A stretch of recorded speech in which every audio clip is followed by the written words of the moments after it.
बिस्मिल्लाहिर्रहमानिर्रहीम।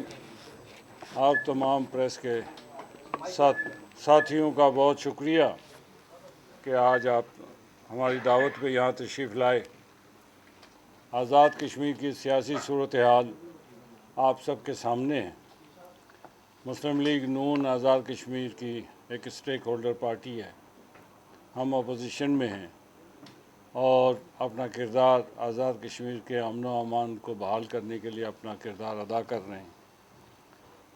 कल अचानक एक सूरत हाल पैदा हो गई जब पाकिस्तान पीपल्स पार्टी आज़ाद जम्मू कश्मीर के सदर और उनके अहदेदारान ने और उनके सीनियर साथियों ने एक मुतालबा किया कि आज़ाद कश्मीर में इंतखाबात को शेड्यूल को वापस लिया जाए और उसके माने ये था कि आज़ाद कश्मीर के इंतखाबात को मुलतवी कर दिया जाए। और उन्होंने कहा कि ये इंतखाबात का जो शेड्यूल है उजलत में जारी किया गया है। तो ये दो बातें ऐसी थीं जिनके ऊपर हमने आज अपनी पार्टी के जो साथी जिनको हम दावत दे सके वो यहाँ पे तशरीफ़ लाए, हमने मशावरत की। एक बात की वजाहत करना चाहता हूँ कि आज़ाद कश्मीर के आइन और आज़ाद कश्मीर के इलेक्शन लॉज उसके तहत जो मौजूदा असम्बली की मियाद वो 3 अगस्त को ख़त्म हो रही है और उससे 60 दिन पहले शेड्यूल का आना था। और इलेक्शन कमीशन ने भी डेफिनेटली कोई प्रेस रिलीज सुनाए जारी किया है।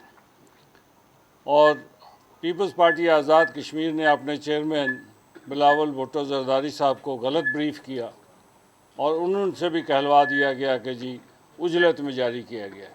हालांकि आज़ाद कश्मीर के आइन के तहत इलेक्शन जो है वो 4 अगस्त को मौजूदा असम्बली ख़त्म हो जाएगी, नई असम्बली होगी। उससे 14 दिन पहले 3 से 14 दिन पहले इंतखाबात को होना चाहिए था, लेकिन पीपल्स पार्टी के वज़ीर आज़म और उनके कहने की वजह से ये शेड्यूल इलेक्शन कमीशन ने 5 तारीख को जारी किया।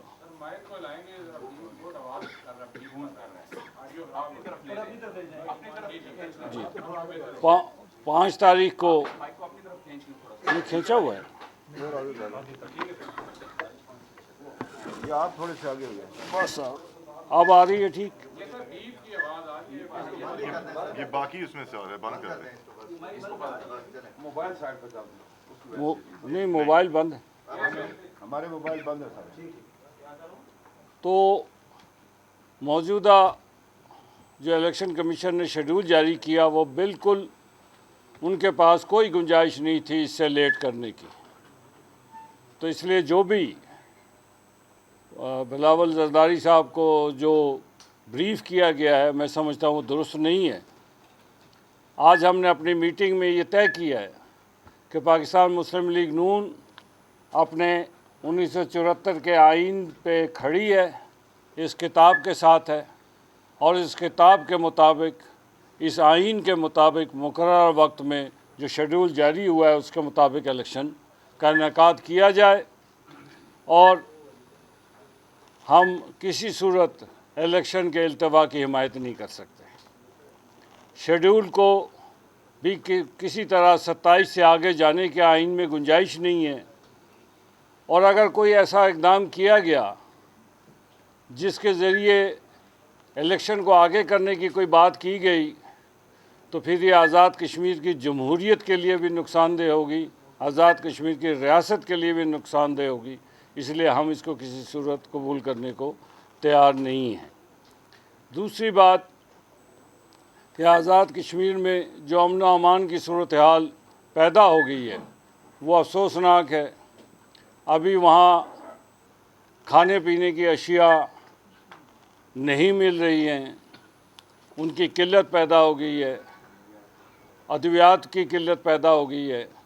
तो हमारी दरख्वास्त है हुकूमत से भी اور تمام فریقین سے کہ بازاروں کو کھولیں، دکانوں کو کھولیں تاکہ عوام کو یہ چیزیں میسر آ سکیں، اور اس میں کسی قسم کی بندش جو ہے وہ اچھی بات نہیں ہے، جس سے اور جو لوگ میرے پاس شکایت یہ بھی آئی ہے کہ راستے میں بعض ٹرک والوں کو روک کے ان کو کہا جاتا ہے کہ آپ ہمیں کوئی بھتہ دیں اور اس طریقے سے تب ہم آپ کو جانے دیں گے، تو یہ صورتحال کسی صورت جو ہے وہ مناسب نہیں ہے۔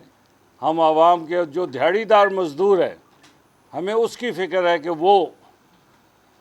وہ اپنے روزگار سے محروم ہو گیا پچھلے پورے ہفتے سے۔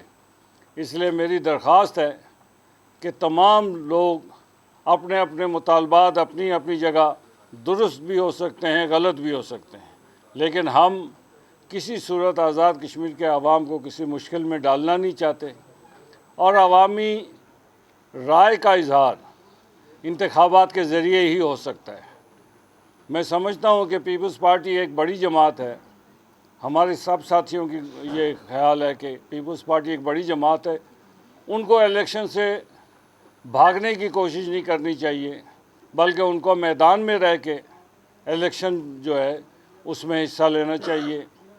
آپ دیکھیں کہ جو وزیر اعظم ہیں اس وقت، جو صدر ہیں، جو وزرائے کرام ہیں، جو اسپیکر ہیں، یہ سب پیپلز پارٹی کے ہیں۔ جو اقدامات بھی آزاد کشمیر میں ہو رہے ہیں اس کی ذمہ داری پیپلز پارٹی کو چاہیے کہ وہ اپنے سر لے، اور یہ ڈبل مائنڈڈ ہو کر دھیمے کچھ اندر اور کچھ باہر کی باتیں کرنے کی بجائے ایک بات پہ کھڑی ہو جائے، اور وہ جو باتیں وہ کر رہے ہیں ہم اس کی کسی صورت ساتھ نہیں دے سکتے۔ عوام کی عدالت میں جانا چاہیے۔ آزاد کشمیر میں مارشل لا بھی جب پاکستان میں لگا تھا اس وقت بھی آزاد کشمیر میں 85 کے بعد سے آج تک انتخابات کبھی ملتوی نہیں ہوئے، اس لیے انتخابات ملتوی نہیں ہونے چاہیے۔ یہاں ایک اور بات جو بڑی افسوسناک ہے کہ حریت رہنما یاسین ملک صاحب جو تہاڑ جیل میں قید ہیں، ان کی بیگم صاحبہ جو شادی کے بنیاد پہ کشمیری بنی ہیں، اگر شادی نہ ہوتی تو کشمیری نہیں تھیں، تو وہ جس انداز میں انہوں نے گفتگو ہمارے قائدین کے متعلق کی ہے وہ افسوسناک ہے۔ ہم اس کی کسی صورت اجازت نہیں دے سکتے، اور میں سمجھتا ہوں کہ انہیں کسی صورت آزاد کشمیر کے اندرونی معاملات میں مداخلت کے حوالے سے کوئی بیان نہیں دینا چاہیے۔ وہ اپنے شوہر کے بچاؤ کی تدبیریں کریں، اس میں ہم نے ہمیشہ ان کا ساتھ دیا ہے۔ 2005 میں جب یہ ہوئے تھے، زلزلہ آیا تھا، تو اس کے باوجود الیکشن ہو گئے تھے۔ تو اس لیے الیکشن جو ہے وہ وقت کی ضرورت ہے، عوام کے رائے کی ضرورت ہے، اور ہم چاہتے ہیں کہ بر وقت الیکشن کا انعقاد کیا جائے، اور پیپلز پارٹی الیکشن میدان چھوڑ کے ادھر ادھر بھاگنے کی بجائے میدان میں آئے اور الیکشن لڑے، اور حکومت نے جو نوٹیفیکیشنز کیے ہیں، جو کوئی کارروائی کی ہے، اس کی ذمہ داری قبول کرے، کسی اور کے کندھے پہ نہ ڈالے۔ بہت بہت شکریہ۔ اور تو کوئی نہیں۔